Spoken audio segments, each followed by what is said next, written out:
माहे मुहर्रम के ये माहे मुहर्रम में गम का मनाना हुसैन बिन हैदर का मातम लगाना अलम ताजिया रे ढोल के बजाना अलम ताजिया रे ढोल के बजा नफरत की दीवार गिरा दे और मिलकर गाए गीत अरे आपस के मतभेद मिटा करे आपस के मतभेद मिटा करे बन जाए सब मीत बन जाए सब मीत क्यों एक दिन आखिर सांसों की ये डोरी जाएगी टूट कुल्लु नफ्सिन जायक़तुल मौत सबको मरना है या नहीं सबका जाना तय है या नहीं जो दुनिया में आए हैं क्या सब दिन दुनिया में रहेंगे चचा सब दिन दुनिया में रहना है मौत मौत अल्लाह ने एक टाइम मुकर्रर कर रखा है जिसका जो वक्त आएगा जिसका जो समय आएगा जिसका जो टाइम आएगा उसे दुनिया छोड़ के जाना पड़ेगा तो एक दिन आखिर सांसों की ये डोरी जाएगी टूट तो ये धन दौलती और महले दो महले धन दौलती और महले दो महले यहीं जाएंगे छूट यहीं जाएंगे छूट तो तेरा सब कुछ तेरे ही घरवा ले लेंगे सब लूट है कि नहीं जाने वाला चला गया लाश पड़ी हुई है और पता चला बाप की तिजोरी कहां कहां छुपी हुई है लाश पड़ा हुआ है और यहां तिजोरी और यहां कहां कहां खजाने छुपा रखे हैं और किस बैंक खाते में कितनी रकम है ना सबसे पहले उनके लड़के बच्चे या उनके घर के अफराद उन्हीं पर ढाबा बोलते हैं है ना कि हमें इतना मिल जाए तो हमें ये चीज मिल जाए मेरे दोस्तों ये दुनिया की चीज दुनिया तक रहने वाली है किसी के साथ न गया है और न जाएगा और जाने की चीज आमाल है जो आमाल करके जाइए अच्छा आमाल हो या बुरा आमाल हो वही आपके साथ जाना है और जाने के बाद खुदा के यहाँ वही दिखाना है अगर आपके आमाल अच्छे होंगे तो आप कब्र से लेके हश्र तक कामयाब रहेंगे और अगर आपके आमाल बेकार होंगे अगर आपके आमाल बुरे रहेंगे तो आप मरने के बाद कब्र से लेके हश्र तक नाकाम रहेंगे अल्लाह हम सब की हिफाजत फरमाए जोर से कहिए आमीन तो एक दिन आखिर सांसों की ये डोरी जाएगी टूट तो धन दौलती और महले दो महले धन दौलती और महले दो महले यहीं जाएंगे छूट यहीं जाएंगे छूट तो तेरा सब कुछ तेरे ही घरवा ले लेंगे सब लूट तो काहे पर अभिमान रे मूर्ख काहे पर अभिमान और सब है एक समान मेरे दोस्तों बुजुर्गों ये पंडित कबीरदास जी महाराज का दोहा है मेरे दोस्तों कितनी खूबसूरती के अंदर और कितने अच्छे अंदाज के अंदर और कितनी गहराई और गहराई के अंदर इस शेर को इन्होंने पिरोया है मेरे दोस्तों जहां कुरान सबक देता है जहां हदीस कह रही है कि अपने आप को कुरान के दायरे में हदीस के दायरे में शरीयत के दायरे में अगर वक्त को गुजारोगे अगर तुम अल्लाह से डरते हुए दुनिया को गुजारोगे, अगर तुम शरीयत के एतबार से अपने वक्तों को गुजारोगे तो तुम यहां भी कामयाब रहोगे और तुम वहां भी कामयाब रहोगे। और हमें दुनिया में कैसे रहना चाहिए, हुकूकुल्लाह में कैसी करनी चाहिए, हुकूकुल इबाद में कैसा रहना चाहिए, मेरे दोस्तों बुजुर्गों, वो तमाम के तमाम बातें कबीर दास जी महाराज अपने दोहे के अंदर कहे हैं। मेरे दोस्तों, आज ये पैगाम लेकर जाना है, आज इस भाईचारगी को आम करना है।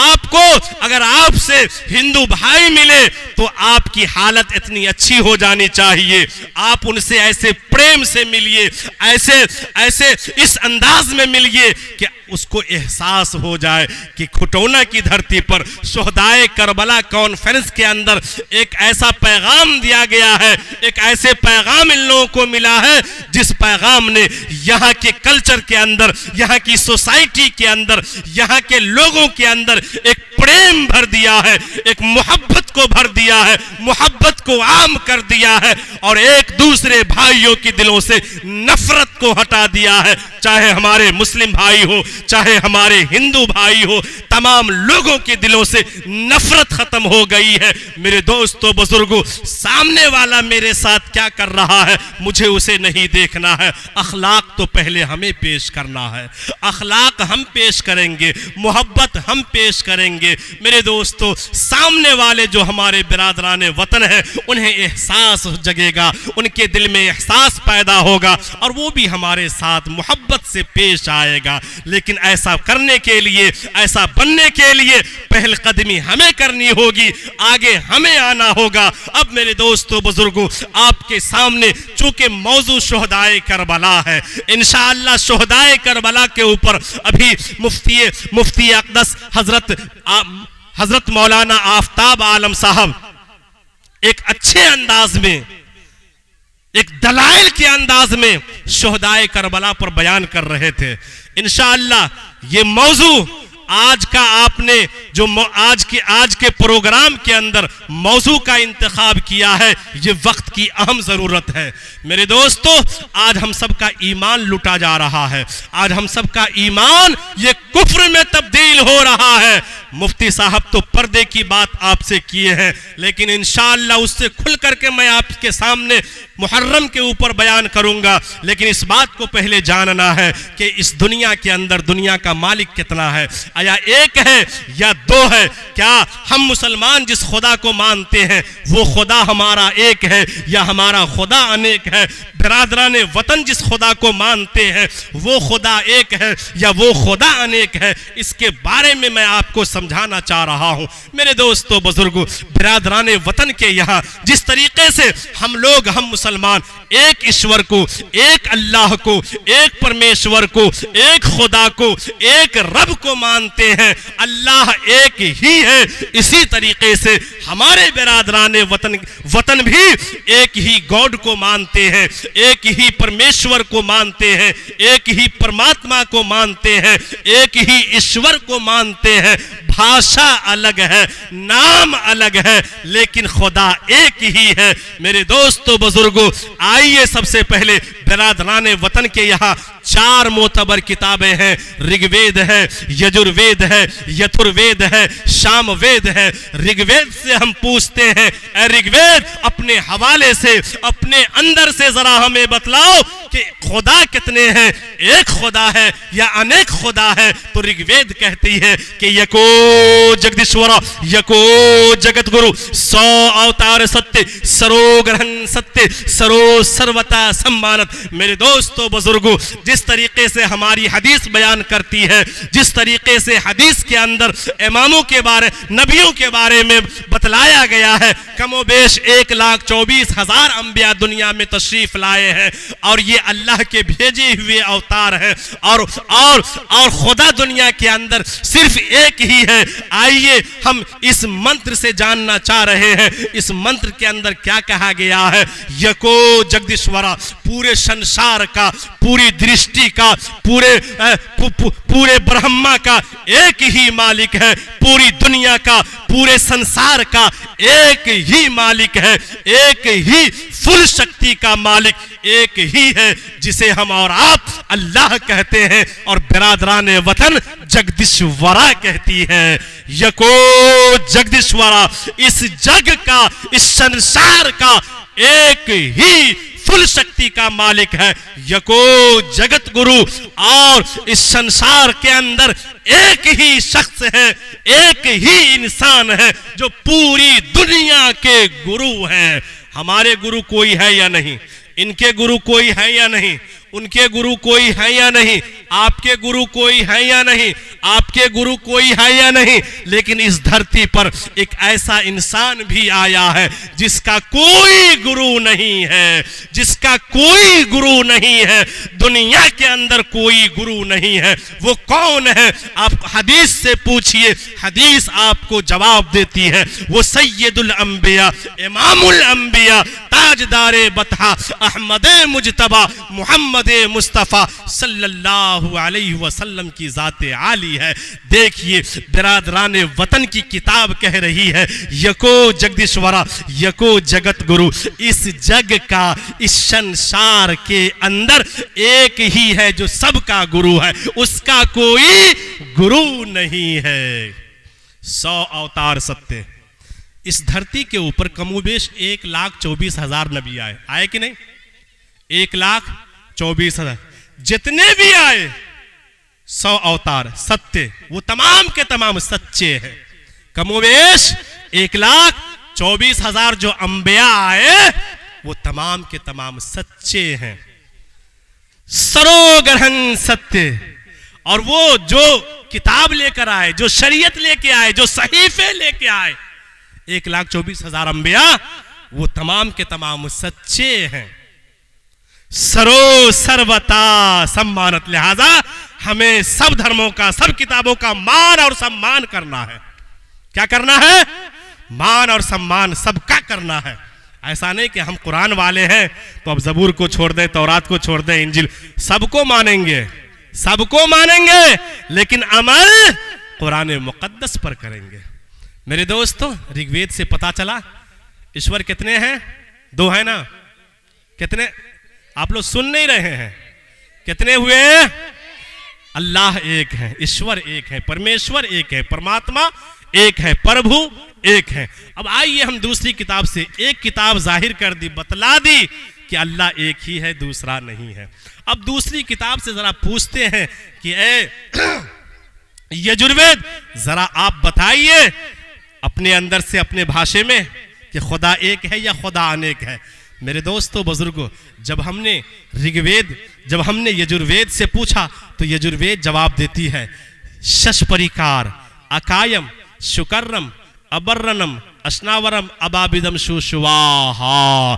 दुनिया के निज़ाम को चलाने वाला, दुनिया को बनाने वाला, दुनिया के अंदर इंसानों को जिंदा रखने वाला, दुनिया के निज़ाम को चलाने वाला, सबको रोजी रोटी देने वाला और सबको मान सम्मान देने वाला और इस दुनिया को खत्म करने वाला एक ही अल्लाह है, एक ही ईश्वर है।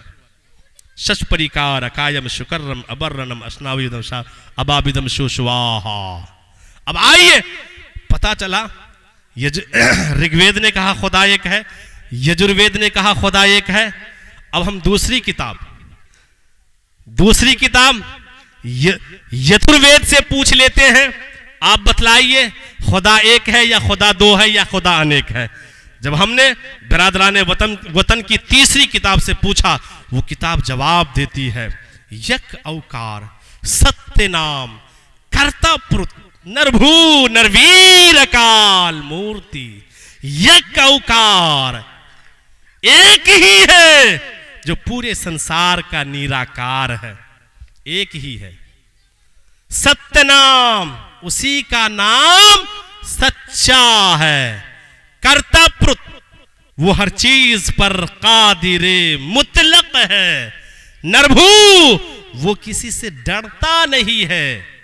नरवीर, वो सबको डराता है। अकाल मूर्ति, उसकी कोई फोटो नहीं है, उसकी कोई तस्वीर नहीं है।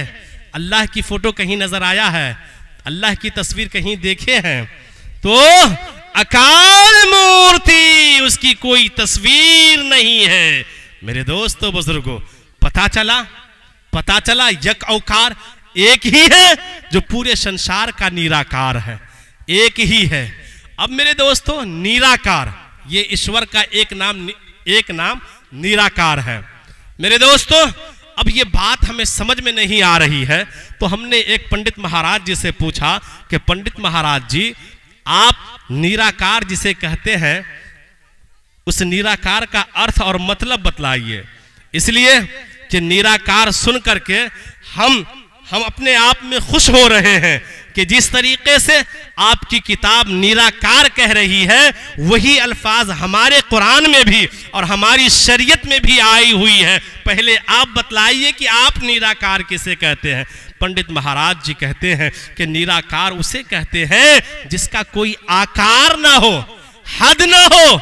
ये नहीं कि खुदा सिर्फ खटोने के लिए है, मेरा खुदा सिर्फ मधुबनी जिला ही के लिए है, सिर्फ बिहार ही के लिए है। हद ना हो, वो बेहद हो, लामहदूद हो। हमने कहा पंडित महाराज जी, यही बात हम आपकी जुबान से सुनना चाह रहे थे। हम भी अपने खुदा को वो खुदा कहते हैं कि मेरा खुदा भी महदूद नहीं है, मेरा खुदा लामहदूद है। बंदा जहां पुकारे, भक्त जहां पुकारे, चाहे हिंदुस्तान में पुकारे, चाहे अमेरिका में पुकारे, चाहे जापान में पुकारे, चाहे दुनिया के जिस कोने से पुकारे, बंदा जहां पुकारे, भक्त जहां पुकारे, खुदा वही मिलेगा। इसलिए कि मेरा खुदा महदूद नहीं, लामहदूद है। उसके बाद मेरे दोस्तों बुजुर्गों, ये 3 किताबों के हवाले से पता चल रहा है कि अल्लाह एक है, ईश्वर एक है, परमेश्वर एक है, परमात्मा एक है। लेकिन अब चौथी किताब बाकी है। जरा हम चौथी किताब से पूछते हैं कि आप बताइए कि अल्लाह एक है या अल्लाह अनेक है। जब हमने चौथी किताब, जब हमने सामवेद से पूछा, तो सामवेद कह रही है एकम ब्रह्म द्वितीय नीना नीना नास्ते नास्ते किंचन, के ब्रह्मा एक है, विष्णु एक है, ब्रह्मा एक है। एकम ब्रह्म, एकम ब्रह्म, ब्रह्मा एक है, द्वितीय नीना, दूसरा नहीं है, नीना नास्ते नास्ते किंचन, दूसरा हो ही नहीं सकता। मेरे दोस्तों, ये 4 किताबों के हवाले से क्या पता चल रहा है? खुदा एक है, अल्लाह एक है, ईश्वर एक है, परमेश्वर एक है, परमात्मा एक है। अब हमने अपने स्टेज पर जलवा अफरोज उलमाए किराम से पूछा कि यहां तो जब हमने बिरादराने वतन की पहली किताब ऋग्वेद से पूछा, वो कह रही है कि खुदा एक है। दूसरी किताब यजुर्वेद से पूछा, तीसरी किताब यथुर्वेद से पूछा, सामवेद से पूछा, सबने कह दिया खुदा एक है, ईश्वर एक है, परमेश्वर एक है। जरा आप कुरान पढ़ के बताइए कि खुदा एक है या खुदा अनेक है। तो मेरे दोस्तों, जब हमने अपने कुरान से पूछा, कुरान जवाब दे रहा है कुल हुवल्लाहु अहद, अल्लाह एक है, अल्लाहुस समद, पाक बेऐब है, लम यलिद, उसको किसी ने पैदा नहीं किया है, वलम यूलद, और न तो खुदा किसी से पैदा हुआ है और न खुदा किसी को पैदा किया है। वलम यकुल्लहु कुफुवन अहद, वो हर चीज पर कादिर है, वो हर चीज पर कुदरत रखता है। अब मेरे दोस्तों, कुल हुवल्लाह की तफसीर कह रही है, माना कह रहा है कि अल्लाह एक है, ईश्वर एक है, परमेश्वर एक है, परमात्मा एक है। और बिरादराने वतन की किताब कह रही है कि अल्लाह एक है, ईश्वर एक है। पता चला कि ओ मेरे हिंदू और मुस्लिम भाइयों, हम लोग ईश्वर के अंदर लड़ रहे हैं, हम लोग भगवान के अंदर लड़ झगड़ रहे हैं। लेकिन नहीं, आज खुलासा हो गया है कि हम सबका पालनहार एक है, हम सबका प्रभु एक है, हम सबका गॉड एक है, हम सबका परमेश्वर एक है, हम सबका परमात्मा एक है। तो जब हम एक इंसानी नस्ल आदम और हव्वा से के संतान हैं और हम सबका रब भी, हम सबका गॉड भी, हम सबका ईश्वर भी, हम सबका परमेश्वर भी एक है, तो मैं आपको एक संदेश दे रहा हूं, मैं आपको एक पैगाम दे रहा हूं। एक पैगाम को हम लोग आपस में सुन करके इस पे इंशाअल्लाह अमल करने की कोशिश करेंगे। क्या आप लोग वो पैगाम आप तक पहुंचा दूं? सुनेंगे इंशाअल्लाह। एक ही मालिक हमारा, अरे एक ही रहे माने है, एक ही रहमान है, अरे एक ही मालिक हमारा, एक ही रहे मान है, एक ही रहमान है, एक ही मालिक हमारा, एक ही रहे मान है, एक ही रहमान है। तो क्या है हिंदू, अरे क्या है मुस्लिम, हर कोई ने शान है, हर कोई निशान है। जो करे नफरत की बातें, मौलवी पंडित कोई, मौलवी पंडित कोई, जो करे नफरत की बातें, मौलवी पंडित कोई,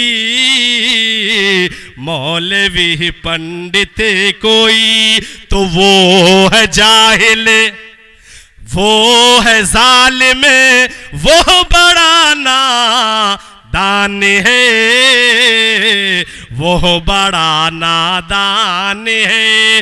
वो है जालिम, वो है जाहिल, वो बड़ा नादान है, वो बड़ा नादान है। तुम करो सबसे मोहब्बत, अपना हो या गैर हो, अपना हो या गैर हो। तुम करो सबसे मोहब्बत, अरे अपना हो या गैर हो, अपना हो या गैर हो। क्यों? तो मेरे सरकार रे दो आलम का यही फरमान है,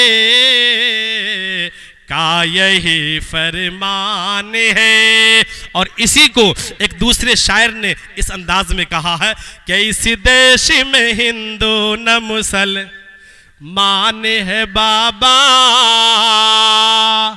हम मुसलमान है बाबा।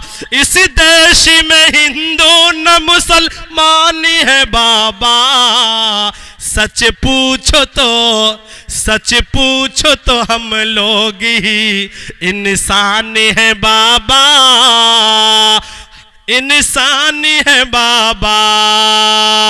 अलगर्ज मेरे दोस्तों बुजुर्गों, सबसे पहले हम लोग इंसानियत, इंसान होने के एतबार से एक है, हम लोग अपने अंदर वो इंसानियत के औसाफ को समझें और इंसानियत के औसाफ को समझ करके अपने अंदर इंसानियत पैदा करने की इस वक्त की अहम ज़रूरत है। इसीलिए हम लोग एक ईश्वर के बंदे हैं, एक खुदा के बंदे हैं, हम सब का एक ही रब है, हम सब का एक ही पालनहार है। लिहाजा हम एक खुदा को माने और आपस में मोहब्बत के साथ। ये अलग बात है कि हमारे बिरादरान वतन है, उसके मजहब का तरीका कुछ और है, उसकी इबादत का तरीका वो मंदिर में जाते हैं, हम मुसलमान हैं, हमारा रास्ता मस्जिद का है, हम मस्जिद की तरफ जाएंगे। लेकिन आपस में हम लोग इंसान होने के नाते, एक भाई होने के नाते मोहब्बत का पैगाम देके जा रहा हूं। मोहब्बत के साथ जिएंगे, मोहब्बत के साथ रहेंगे। आपके हाथ में अगर 5 उंगली है तो सारी उंगलियां बराबर नहीं है।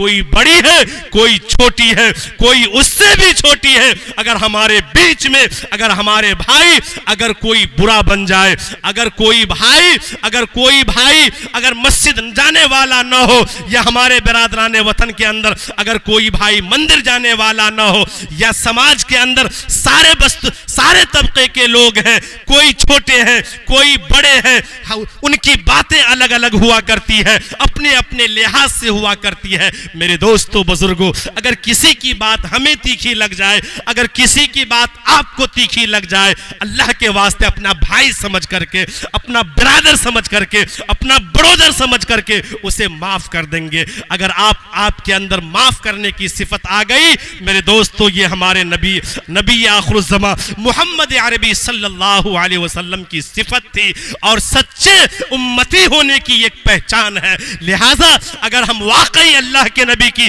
उम्मती हैं तो अपने अंदर ये जज्बा पैदा कीजिए कि अगर किसी से कोई गलती, कोई गुनाह हो जाए तो हम इंशाअल्लाह उसे माफ करेंगे। इंतकाम लेने की कोई जुर्रत नहीं करेंगे, बदला लेने की कोशिश नहीं करेंगे, और उससे भी बढ़कर के समझौते से उस मैटर को हल कर लेंगे। मेरे दोस्तों, ये मोहब्बत, ये उखुवत, इस एकता को हम लोग आपस के अंदर तमाम धर्म के लोग आपस में बरकरार रखेंगे। ये हिंदुस्तान की खूबसूरती है, यहाँ की धरती की खूबसूरती है। इसीलिए एक शायर ने क्या खूब कहा है, चांद तारे गगन की जीनत है, चांद तारे गगन की जीनत है, फूल कांटे चमन की जीनत है, फूल कांटे चमन की जीनत है, और हिंदू मुस्लिम को मिलके रहने दो, क्यों, ये दोनों हमारे वतन की जीनत है, ये दोनों हमारे वतन की जीनत है। अलगर्ज मेरे दोस्तों बुजुर्गों, मैं आपके सामने में मुख्तसर वहदानियत के ऊपर आपके सामने में कलाम किया हूँ, चूँकि हमें बहुत सारी और बातें बयान करनी है, और सबकी जहन और हमारी भी जहन, चूँकि ये वक्त जो है ये शोहदाए करबला के मौजू पर बयान करने का वक्त है। ये वक्त जो है, ये वक्त आप जिस स्टेज का जायजा लीजिए, कितनों बड़े से बड़े मुकर्रिर क्यों नहीं हो, तो इस वक्त आएंगे चाकू धारम और उनके 4 यार होंगे, दुनिया के अंदर उसके 4 यार होंगे, 4 दोस्त होंगे, 4 धर्म रक्षक होंगे। मेरे दोस्तों, मैं उलमाए किराम से पूछिए, अल्लाह के नबी के 4 यार थे या नहीं? एक यार का नाम सैयदना अबू बकर सिद्दीक रजी अल्लाह तआला अन्हु, दूसरे यार का नाम उमर फारूक रजी अल्लाह तआला अन्हु, और तीसरे यार का नाम उस्मान गनी रजी अल्लाह तआला अन्हु, और चौथे यार का नाम अली मुर्तजा रजी अल्लाह तआला अन्हु। चाकू धारम उनके 4 धर्म रक्षक होंगे, और आगे फरमा रहे हैं उनके 4 धर्म रक्षक होंगे। वो जब ईश्वर के पास से दुनिया में आएंगे, एक संदेश को लेके आएंगे, एक पैगाम को लेके आएंगे। ला इलाहा हरनी पापन इल्ला लम्मा परम पदम जन्म बैकुट प्राप्ति जपो नामे मोहम्मद। वो एक पैगाम लेकर के आएंगे, वो एक संदेश लेकर के आएंगे। वो संदेश क्या होगा? तो वो कलमा ला इलाहा इल्लल्लाह और मुहम्मदुर रसूलुल्लाह होगा। ला इलाहा इल्लल्लाह यानी एक ऐसा कलमा, ऐसा मंत्र लेकर आएंगे, ऐसी शरीयत को लेकर के आएंगे कि उस मंत्र के अंदर ऐसी ताकत होगी, ला इलाहा इल्लल्लाह, ला इलाहा हरने पापन, कि जो कोई भी दुनिया का पापी इंसान, जो कोई भी दुनिया के अंदर रहने वाले गुनहगार इंसान इस मंत्र का एक बार अध्ययन करेगा, इस मंत्र को एक मर्तबा अगर पढ़ेगा तो क्या होगा? उनको अपनी पाप से मुक्ति मिल जाएगी। पूछिए उलमाए किराम से, अगर कोई मौत के आखिरी लम्हे में 90 साल की उम्र मिली और 90 साल वो कभी ईमान की दौलत से सरफराज नहीं हुआ और मौत से एक घड़ी पहले कलमा पढ़ लिया, ईमान ले आया, उलमाए किराम से फतवा पूछ लीजिए, वो जन्नती होगा, वो जन्नती होगा। ये कलमा, ये मंत्र ऐसा मंत्र होगा कि जो भी पापी, जो भी गुनहगार इस कलिमे को, इस मंत्र को एक बार अध्ययन करेगा, उसे अपनी पाप से मुक्ति मिल जाएगी, उसके तमाम गुनाह माफ हो जाएंगे। अब कृष्ण जी महाराज दुनिया के लोगों से कह रहे हैं, दुनिया के लोगों को एक पैगाम दे रहे हैं। ओ धरती के ऊपर इस संसार में बसने वाले लोगों, अगर तुम स्वर्गीय वासी बनना चाहते हो, अगर तुम जन्नत में जाना चाहते हो, तो जपो नामे मोहम्मद सल्लल्लाहु अलैहि वसल्लम के नाम का माला जपो। क्या मतलब? ला इलाहा हरनी पापन, एक ऐसा कलमा लेके आएंगे जिस कलमे का बोल होगा ला इलाहा इल्लल्लाह।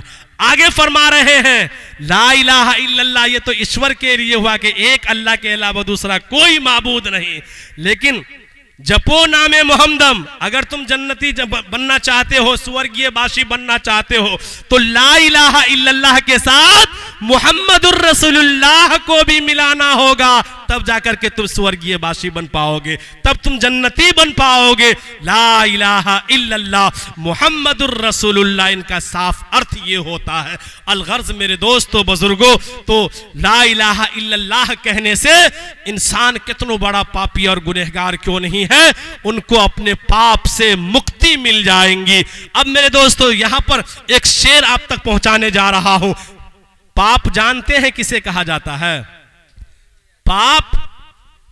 पाप जानते हैं? नहीं जानते हैं। पाप गुनाह, माशाअल्लाह, पाप गुनाह को कहते हैं। बस एक दो शेर आप तक इस गुनाह के हवाले से आप तक पहुंचा देना मुनासिब समझ रहा हूं, आप लोग सुनेंगे इंशाअल्लाह।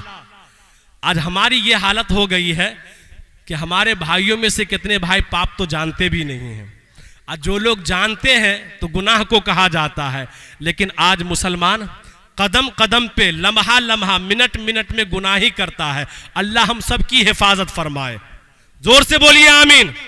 हर दम क्यों तैयार हो पाप कमाने के लिए, अरे कुछ तो करो ख्याल यहां से जाने के लिए।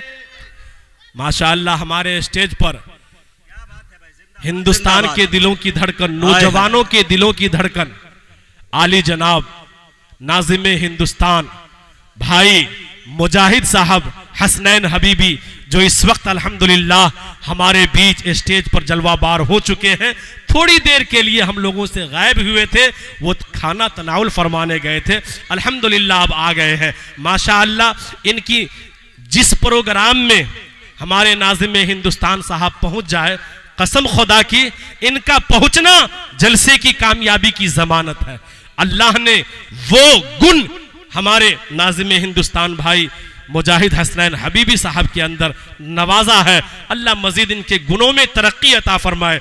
चूंकि हम तो चतुर्वेदी हैं, तो हिंदी के अल्फाज ज़्यादा यूज़ करते हैं, इसीलिए मैं गुण से आपकी तारीफ कर रहा हूं। और हमारे मुजाहिद भाई की तमाम जायज़ तमन्नाएं पूरी फरमाए, और अल्लाह इन्हें सेहत व आफियत का मामला इनके साथ फरमाए, और हम सबको के साथ अल्लाह सेहत व आफियत का मामला फरमाए। एक बार जोर से कह दीजिए आमीन। आमीन। हर दम क्यों तैयार हो, क्या बात है, पाप कमाने के लिए, कुछ तो करो ख्याल यहाँ से जाने के लिए। वाह भाई वाह। कहाँ जाने? दिल्ली? कहाँ जाने? सुभान अल्लाह, समझदार लोग बैठे हुए हैं। कब्र में अल्लाह के नबी जनाब मुहम्मदुर रसूलुल्लाह सल्लल्लाहु अलैहि वसल्लम इरशाद फरमाते हैं, दुनिया में सबसे बड़ा अक्लमंद इंसान वो है जो मौत से पहले मौत की तैयारी कर ले, कब्र में जाने से पहले उसकी तैयारी कर ली। दुनिया का सबसे बड़ा अक्लमंद इंसान है। लेकिन आज हम सब काम कर लेंगे, मकान सोच रहे कि बेहतर से बेहतर, अगर फूस का है तो बंगला में तब्दील हो जाए, गाड़ी अगर खटारी है तो बेहतरीन बाइक चढ़ने वाली हो जाए, अगर बाइक है तो कोशिश ये रहती है कि 4 चक्के में तब्दील हो जाए, है ना। अगर किसी के पास 1 कट्ठा ज़मीन है तो 10 कट्ठा बनाने की फिक्रमंद में रहता है। लेकिन मेरे दोस्तों ये फिक्र किसी के अंदर नहीं होती है कि अगर आज हमने जुमा पढ़ी है तो मुसलसल हम जुमा के बाद लगातार असर, मगरिब, इशा, फजर, फिर जोहर, फिर असर, फिर मगरिब, फिर इशा, फिर फजर, लगातार हम नमाजों की पाबंदी कर ले, और अपने आने वाले वक्तों के अंदर जो हम लोग कब्र के हवाले होने जा रहे हैं, सबको होना है, सबको होना है। दुनिया में जो कोई आया है सबको जाना पड़ा, हम भी आए हैं, हमें भी एक न एक दिन जाना होगा, लेकिन जाने से पहले हम उसकी तैयारी कर ले। तैयारी करेंगे इंशाअल्लाह। कल से कौन कौन शुरू कर देंगे? कल से कौन कौन लोग शुरू करेंगे? अरे दुनिया के अंदर रह करके आखिरत की तैयारी में कल से कौन कौन लोग रहेंगे? सारे लोग आए हैं। अल्लाह हमारे जितने भी मजमे के अंदर हमारे बूढ़े हजरात हो, गार्जियन हजरात हो या नौजवान भाई हो, जिन जिन का हाथ उठा है, अल्लाह तमाम हाथों को सलामत रखे, अल्लाह तमाम को सच्चा पक्का नमाजी बना दे, और नमाज के तुफेल में अल्लाह इन तमाम के घरों को अल्लाह दिन दुन्नी रात चुगुन्नी तरक्की अता फरमाए, सबकी जायज तमन्नाएं पूरी फरमाए, और इन सब के नमाजी बनने के सदक़े तुफेल में अल्लाह इन तमाम के खानदान के मरहूमीन की मगफिरत फरमाए। जोर से कहिए आमीन। हर दम क्यों तैयारी हो पापू कमाने के लिए, कुछ तो करो ख्याल यहाँ से जाने के लिए। क्यों? रोजे अजल में कॉल किए थे, जाके जपेंगे नाम, जग संसार में आके बंदे भूल गए सब काम। क्या बात है भाई, तारीखी शेर भाई, जिंदाबाद जिंदाबाद। जब हमारी रूह आलम अरवाह में थी, जब अल्लाह भेजने लगे तो हर रूह को अपने पास बुलाए। दुनिया में जा रही हो, मेरे साथ क्या करके आएगी? फरमा बरदारी या नाफरमानी। तमाम रूहों ने कहा फरमा बरदारी करके आएंगे, लेकिन यहाँ आने के बाद रूह जब हम इंसानों में जाती है, इंसान की शक्ल में, कोई मर्द कोई औरत, तो हम लोग दुनिया के मेले में खो जाते हैं, है ना। रोजे अजल में कॉल किए थे, जाके जपेंगे नाम, जग संसार में आके बंदे भूल गए सब काम। तो पीर पैगंबर आए हैं, कमोबेश कितने अंबिया आए? 1,24,000। अब आएंगे अंबिया। नबियों के आने का सिलसिला बंद हो गया। अब यही उलमा, यही काजी रिजवान साहब, यही मुफ्ती आफ्ताब साहब, और यही हमारे मुजाहिद हसनैन हबीबी साहब, यही लोग आपको सींचेंगे, यही लोग संवारेंगे। अगर हमारे समाज में, हमारे मुआशरे में, हमारे गांव के अंदर कोई बिगाड़ आएगी, उस बिगाड़ को दूर करने के लिए ये इस वक्त के, इस दौर के उलमा आएंगे, इस दौर के इमाम आएंगे, इस दौर के हुफ्फाज आएंगे। लेकिन मेरे दोस्तों, आज हमारे अंदर, आज हमारे मुआशरे के अंदर हमारे हुफ्फाज की, हमारे इमामों की, हमारे उलमाओं की कितनी कदर है। आज इतनी कदर है, उसकी नहूसत हम लोग झेल रहे हैं। आज हमारे बीच से, हमारे मुआशरे के अंदर से उलमा की इज्जत खत्म हो गई है। जो चाहे जिस वक्त चाहे उलमा पर उंगलियां उठा लेता है। अगर मस्जिद के अंदर इमाम रखे हुए हैं, आज इमाम को हम इमाम नहीं समझते हैं, आज इमाम को अपना गुलाम समझते हैं।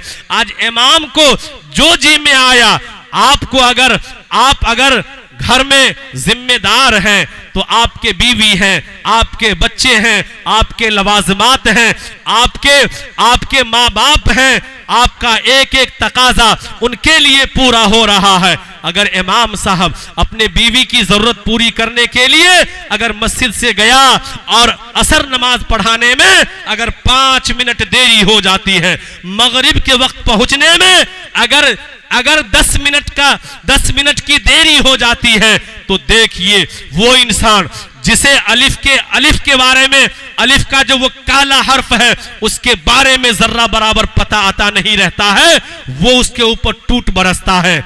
ऐसा बरसता है जैसा उस इमाम को खरीद लिया होता है। उस इमाम को इमाम नहीं, उस इमाम को गुलाम समझता है। मेरे दोस्तों, आपको पता नहीं, जिसे आज आप डांट रहे हैं, जिसे आज आप बुरा भला कह रहे हैं, आपसे अगर 100 गलती भर दिन में हो जाए कोई पकड़ नहीं। इमाम साहब से मामूली गलती हो जाए, लोटा वहां रखनी चाहिए, लोटा यहां पर किसी ने रख दिया, इमाम साहब नहीं उठाया, देखिए ये मामूली गलती है, मामूली गलती है, लेकिन ये गलती आपने किया है, इमाम साहब ने नहीं किया। जिसने वजू किया है उसे चाहिए जहां से लोटा हमने उठाया हम लोटा को वहां पहुंचाए। लेकिन मेरे दोस्तों, अगर वहां आपने लोटा पाया तो इमाम पे बरस गए। आज उसकी नहूसत हमारे मुआशरे को मिल गई है, मुआशरे को पड़ गई है। आज क्या वजह है कि हमारे मुआशरे में सुबह को लड़ाई होती है, शाम को लड़ाई होती है, दोपहर को लड़ाई होती है, मियां बीवी के दरमियान मोहब्बत नहीं, मोहब्बत नफरत में तब्दील हो जाती है। हमारे बच्चे जब मस्जिद के इमाम के पास जब हम भेजते हैं, बच्चे को इमाम साहब मेहनत से पढ़ाते हैं, मेहनत करते हैं, बहुत मेहनत करते हैं, लेकिन आप तो घर से भेजे, हमारा बउआ पढ़ने जा रहा है, बाबू पैसा पैसा खेल रहा है, बाबू गोली गोली खेल रहा है। मेरे दोस्तों, जानते हैं ये नहूसत कहां से आ गई है? आपके घर क्यों लड़ाई हो रही है? आपके मोहल्ले में अमन शांति क्यों खत्म हो गया? आप बच्चे को हाफिज बनाना चाहते हैं, आपका बच्चा बिगड़ता हुआ जा रहा है। क्यों आपका बच्चा हाफिज नहीं बनता? इसकी एक ही वजह है, आज हमने अपने उलमा की इज्जत करना छोड़ दिया है, आज हमने इमामों को गुलाम समझ लिया है, आज हम हुफ्फाज को जो चाहते हैं बक देते हैं। यही नहूसत आपके मुआशरे को लग गया, यही नहूसत आपके मोहल्ले और आबादी को लग गया। आप शांति से नहीं है, इमाम को हम खटा लिए। आज मदरसे वाले आज जो है जहां इमाम की तनख्वाह 10,000 होनी चाहिए, 12,000 होनी चाहिए, 15,000 होनी चाहिए, आप अपने बच्चों को भेजते हैं दिल्ली कमाने के लिए, मुंबई कमाने के लिए। अगर आपके बच्चों की तनख्वाह 20,000 से कम होता है, आप फोन करके कहते हैं उस कंपनी को छोड़ दो और दूसरी कंपनी को जाकर ज्वाइनिंग कर लो, दूसरे जगह जाकर काम कर लो। लेकिन मेरे दोस्तों, आपको अच्छा नहीं लगा, आपका बच्चा जाहिल रह करके, आपके लड़के के अंदर सिग्नेचर करने की सलाहियत नहीं है, लेकिन आप 20,000 के महीने कमाइए, 20,000 की रकम आपके घर को हर महीने आनी चाहिए।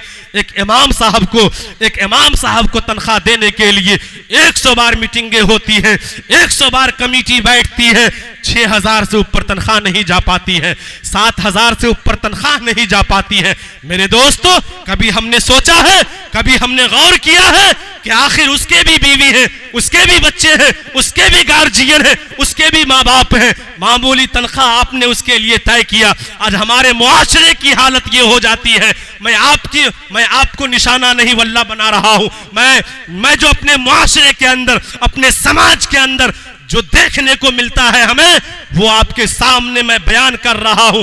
चूंकि यहां सिर्फ खुटौना की सरजमीन से ताल्लुक रखने वाले ही लोग नहीं हैं, बल्कि इस इलाके और दिगार से लोग यहाँ जमा हुए हैं। मैं तमाम लोगों को ये पैगाम देना चाह रहा हूँ कि लोगों, अपने इमाम को खुश रखो।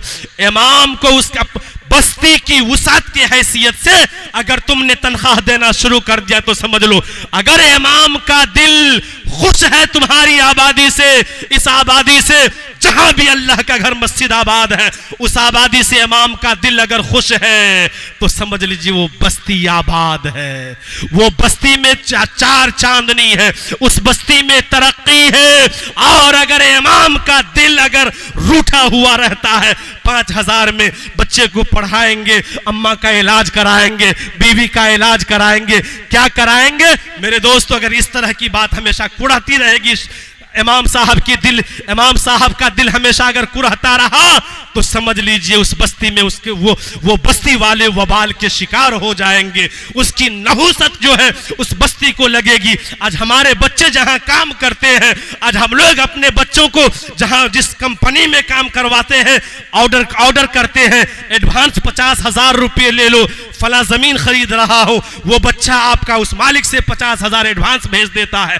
लेकिन मेरे दोस्तों बुजुर्गों, आप अगर इमाम को खटाते हैं और इमाम के घर में कोई मजबूरी आ जाए, कोई लाचारी आ जाए, कोई बेबसी आ जाए, उसके बच्चे की तबीयत खराब हो जाए, उसकी बीवी बीमार पड़ जाए और आपसे फकत 2,000 रुपया मांग दे, आपके पांव तले की जमीन खिसक जाती है। अफसोस नहीं, लानत है ऐसे कमेटी वालों पर। मेरे दोस्तों बुजुर्गों, आज यही वजह है, आज मुसलमान नहीं, आज मुसलमान हर एतबार से बदनाम हो रहा है, हर एतबार से बेकार हो रहा है। मेरे दोस्तों, उलमा की इज्जत करें, अकाबिर की इज्जत करें, इमामों की इज्जत करें, इमामों को खुश रखें, इमाम खुश, आपके बस्ती अमन शांति में रहेंगे। इमाम खुश रहेंगे, आपके छोटे छोटे बच्चे जब उसके पास पढ़ने जाएंगे हाफिज और आलिम बनकर ही वो आएंगे। जब इमाम खुश होंगे तो आपके बस्ती में, आपकी आबादी में केस मुकद्दमा नहीं होगा। इसलिए मेरे दोस्तों बुजुर्गों, जरूरत इस बात की है, अब नबी आपको बतलाने नहीं आएंगे, अब यही लोग आएंगे, अब यही लोग आएंगे। अब मेरे दोस्तों बुजुर्गों, हमने एक शेर आपसे पढ़ा था कि हर दम क्यों तैयारी हो पाप कमाने के लिए, कुछ तो करो ख्याल यहां से जाने के लिए। और रोजे अजल में कॉल किए थे जाके जपेंगे नाम, तो जग संसार में आके बंदे भूल गए सब काम भूल गए। तो पीर पैगंबर आए हैं, पीर पैगंबर आए हैं, पीर पैगंबर आए हैं समझाने के लिए, कुछ तो करो ख्याल यहां से जाने के लिए।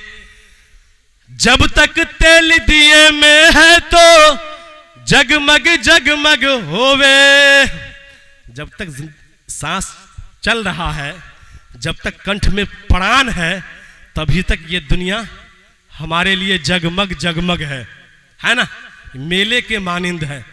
अगर सांस दम घुट गया,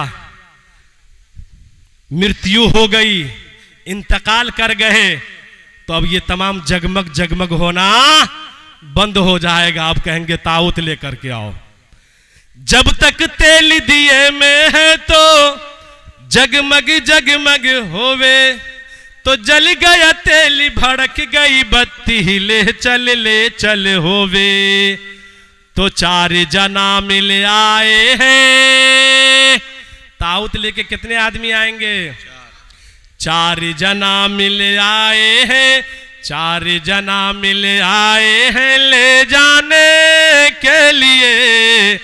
अरे कुछ तो करो ख्याल यहां से जाने के लिए।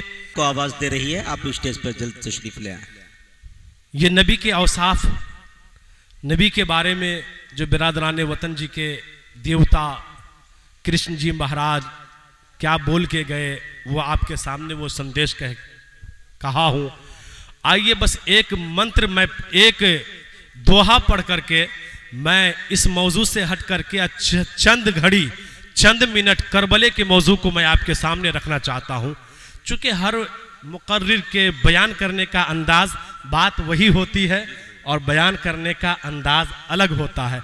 तो इंशाअल्लाह करबले का मौजू, चूंकि इस वक्त मेरा ख़ास मौजू है, वो भी आपके सामने आएगा। आपने सीरत के हवाले से जो आपने मंत्र सुना है और उसकी तशरीह सुना है, आइए उसी के हवाले से एक दोहा आप तक पहुंचा दे रहा हूं, और उसके बाद इंशाअल्लाह मैं करबले के मौजू की तरफ रुजू हो जाऊंगा। कि काम आज हम लोग सुबह को बिरादरान वतन के मंदिरों के अंदर ये बजता हुआ सुनते हैं, लेकिन गौर नहीं करते हैं। पहले सुनिए, हम लोग सोचते हैं ये उनकी बात है, लेकिन नहीं, उसको गौर से सुनना चाहिए। ये उनकी बात तो है, ये है, लेकिन साथ में अपनी बात भी है। ये अलग बात है कि वो लोग अपने देवता को, जिसे देवता कहते हैं, मुमकिन है कि वो हमारे नबी हो। पहले गौर से सुनिए इस दोहे को। मुमकिन है काम करत और लोग कमारा, जगत न आया रास। जब जब राम ने जन्म लिया, तब तब आया बनवास। काम करत और लोग कमारा, जगत न आया रास। जब जब राम ने जन्म लिया, तब तब पाया बनवास।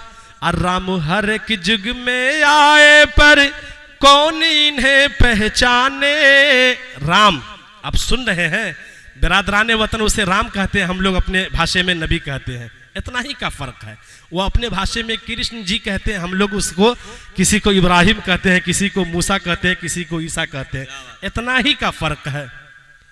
छोड़ के अपने महल दुमहल, जंगल जंगल फिरना, औरों के सुख चैन के खातिर हर संकट में घिरना। मेरे दोस्तों, आप अल्लाह के नबी जनाब मोहम्मदुर रसूलुल्लाह सल्लल्लाहु अलैहि वसल्लम के हिजरत के वाक़यात को सामने रखिए और इस दोहे को आप महफूज कीजिए कि छोड़ के अपने महल दो महल जंगल जंगल फिरना, औरों के सुख चैन के खातिर हर संकट में घिरना। है यही राम की लेख की रेखा, आ गया अब विश्वास। जब जब राम ने जन्म लिया तब तब पाया बनवास। और राम हर एक युग में आए, हर दौर में कमोबेश 1,24,000 नबी। राम हर एक युग में आए पर कौन इन्हें पहचाना। राम की पूजा की जगने पर, यानी हर नबी को उस दौर के उम्मतियों ने मानी, है ना। राम की पूजा की जगने पर राम का अर्थ न जाना। टकते टकते बूढ़े हो गए धरती और आकाश। जब जब राम ने जन्म लिया तब तब पाया बनवास। अलगर्ज मेरे दोस्तों बुजुर्गों, एक दोहा और आप एक शेर, दोहा का एक शेर, इसका लब्बे लुबाब, जिसे खुलासा समझिए, खुलासा कलाम आपके सामने बयान करके मैं पलट रहा हूं कि काशी करवटे बाद में, कुरान जो कह रहा है, रामायण जो कह रही है, लब्बे लुबाब। काशी करवटे बाद में पंडित हैं सब काम। काशी करवट बाद में पंडित हैं सब काम।